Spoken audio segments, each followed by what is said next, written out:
Hey, what's up? Welcome to Sky Movie Stellar. If you are new here, subscribe and hit the like button. Without wasting time, let's start the video.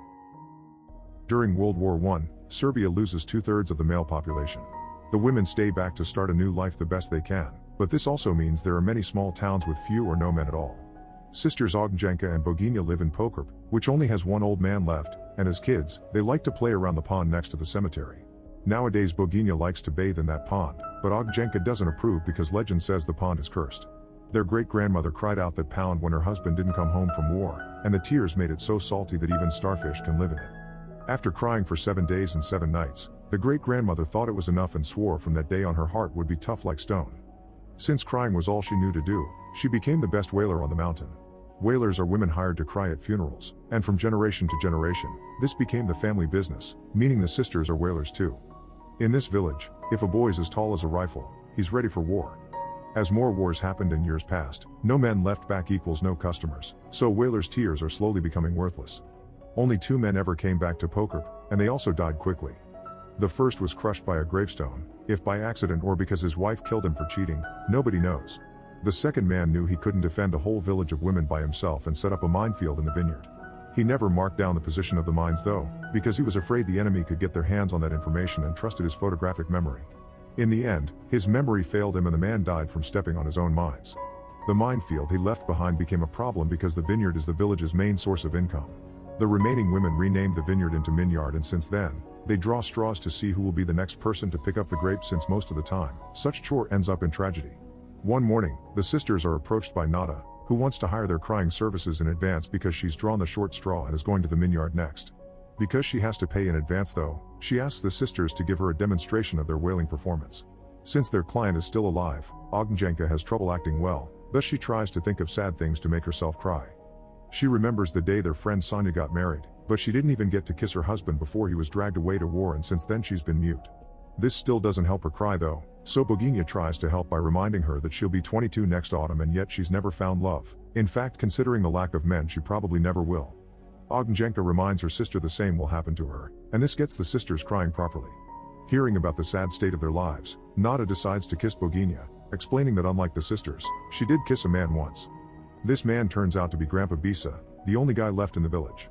The sisters find this disgusting, but Nada explains she'd rather have an old guy than die without having her first time. Grandpa Bisa is incredibly old and can barely move. Nobody even thought of him as a man until all the others died and the women became desperate. He's growing sicker by the day, but at his old age, there isn't much the villages which can do to keep him with them for longer.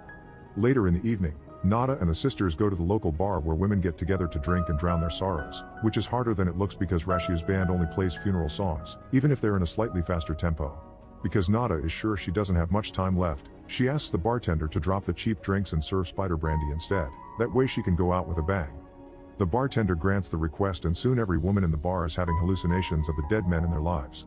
Boginja fights with Rashia over a handsome smoking man that unlike the others looks alive, while Ognjenka cries because not even an illusion will have her before she also gets to see a healthy man as she passes out.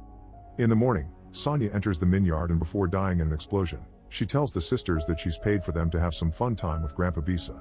Sometime later, the sisters go to Bisa's hut, but neither of them wants to go first. Boginja pushes Ognjenka onto the bed, but as soon as Bisa touches her, Ognjenka freaks out and yells, which kills Bisa with a heart attack. For having killed the only man left in the village, the sisters are tied to a stake to be burned.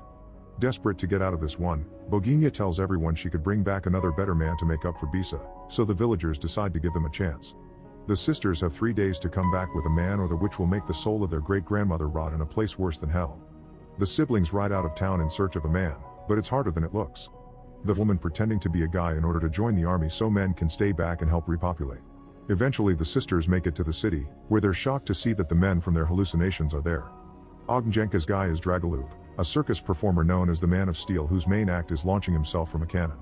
On the other hand, Boginja's man is Arsa, a smooth Charleston singer. Ognjenka and Dragolub get a crush as soon as they look each other in the eye, and Dragolub invites her to fly with him. Usually this is something he sells to any woman willing to pay, but all the girls that are at first screaming for his attention soon move to Arsa when they hear him sing. The path opens for Ognjenka to join Dragolub in the cannon, and they fly away together until they fall into a nearby lake. Dragolub almost drowns, but Ognjenka drags him out of the water and gives him mouth to mouth. Once Dragolub is better, he comments on how impressed he is by Ognjenka and asks her to be his assistant. Meanwhile, Arsa finds himself surrounded by too many women, so to get them off his back, he throws a flower and promises that whoever catches it will be his queen. The women rush to grab the flower that has fallen in the lake as they push each other in the way, and Boginia gets to grab it first, hiding it in her mouth to avoid anyone stealing it from her. However, this is only a trick to give Arsa time to return to his car in order to escape, although he does stop to pick up his friend Dragolub first, who brings Ognjenka with him. The crazy fangirls try to stop the car from leaving and Boginia jumps against the door to show she has the flower. Between that and Ognjenka saying that's her sister, Arsa has no choice but to allow Boginia in the car as well. As the four of them travel together, it's clear that Ognjenka and Dragolub are really into each other, but Arsa doesn't appreciate Boginia's advances. After a few miles, the girls ask for the car to stop so they can change out of their wet dresses, and seeing them wearing new salacious clothing makes Arsa more receptive to their charms. Ognjenka and Dragolub get in their car, but the mood is ruined by Ognjenka's hair getting stuck in the door. She tries to convince Dragolub not to take them back to Pokrip, but Dragolub refuses because he's eager to see a town full of women desperate for a guy. Meanwhile, Arsa and Boginia make out against some rocks, and Boginia convinces him of ditching Dragolub and escape to Belgrade, the capital, to find fame together. The group gets back on the road and almost run over a funeral procession. As the people begin complaining about the interruption, Boginia drags Arsa with him to steal the hearse in order to escape. This means they accidentally steal the body of the deceased as well. On their way to Belgrade, the couple leaves the car on automatic, causing the body to fall off the vehicle before they get busy in the back seat. When they finally make it to the city, they celebrate by dancing in the middle of it. In the meantime, Ognjenka and Dragolub continue to make their way to Pokrip, but at least Ognjenka convinces Dragolub to tell her some stories about Belgrade. The city life is glamorous, and they're about to open a tower called Palace Albania, which will be so tall that it'll touch the clouds. Dragolub hopes someday he can do his show on top of it, perhaps jumping from the roof, although Ognjenka thinks that's too dangerous. Ognjenka begins thinking about trying to convince Dragolub to go to Belgrade again, but she's overwhelmed by guilt for not keeping up her promise to her people and the memory of her great-grandmother, so they stick to their plan to go to Pokrip. Speaking of Pokrip, the women are drawing straws again, and this time Sonia is the loser, but their chore is interrupted by the arrival of Ognjenka and Dragolub. The women at first think he's another illusion, but as soon as they realize the man is real, they're all over him except for a very wary Sonia. Dragolub loves the attention, but Ognjenka can't help getting jealous. Later, they take advantage of Dragolub's circus training to collect the grapes safely. Dragolub rides a bicycle on some ropes across the vineyard while Ognjenka is tied to him, picking up the fruit without having to touch the ground. In the evening, everyone celebrates by making wine the traditional way, which is by stomping all over the grapes in a big bucket, and Dragolub is happy to join the party while Sonia watches him from afar.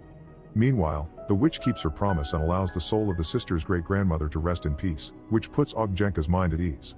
Now that the guilt is gone, she begins feeling rather lonely and frustrated because everyone got what they wanted except for her, but her thoughts are suddenly interrupted by Boginia, who has come back to help.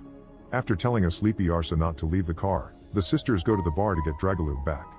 They find him having fun and Sonia getting closer to kiss him, so a jealous Ognjenka hits Dragolub in the groin before announcing to everyone that he's hers and that they're taking him back to Belgrade.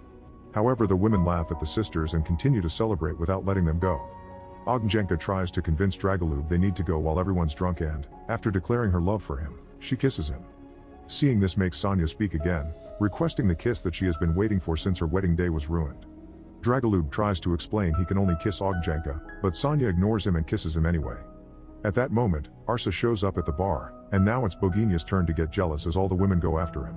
Dragolub gets annoyed too because the attention isn't only on him anymore. Arsa wastes no time in having some spider brandy before asking the band to play something in order for him to dance with Boginia on top of the table. However, Rashia tries to cut in and dance with Arsa as well, which begins a fight between her and Boginia. Their feet start to bleed when they step on the glasses on the table, and Dragolub gets so tired of this dumb display that he turns the table over to make it stop. Another argument starts, this time between the two men, and while trying to show off his muscles, Dragolub ends up falling on the floor.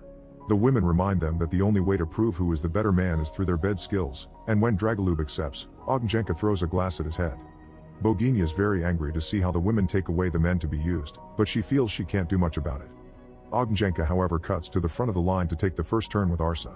She's tense and reluctant, showing how scared she is of this and the fact she's only doing it because she feels she has to, so Arsa is a gentleman and refuses to touch her. After Ognjenka leaves, Rashia comes to have her turn too, but Arsa turns her down as well and leaves the room. Meanwhile, the witch and the town elder argue over how to proceed while Dragolub sleeps. In the morning, while Boginia is taking the glass shards off her feet by the pond, Ognjenka finds her and tells her how respectful Arsa had been. Back in town, Dragolub wakes up to find Sonia hovering above him, telling him she knows he isn't really a pig and he just likes to play macho because of his pride. Dragolub is the kind of man that sticks to one woman, and Sonya knows she isn't the chosen one, but she still takes another kiss to make up for her unfair destiny before sending him after his real love. As the sisters leave for Belgrade in the car, Dragolub tries to join them, but they just hit him with the vehicle for being a pig. Arsa leaves his room too and notices all the women waiting for him, but by trying to escape from them, he accidentally enters the minyard. Boginia stops the car when she sees what's going on and tells Ognjenka not to cry and to go to Belgrade before she enters the minyard as well. Arsa and Boginia begin kissing and dancing as mines explode around them, and eventually, the couple is killed by the fire. Ognjenka leaves for Belgrade while she remembers how she told her sister not to bathe in the pond because of its curse. When she makes it to the city, Ognjenka finds Dragolub on top of the now open Palace Albana, and she joins the party on the roof to see if he can pull the jump off.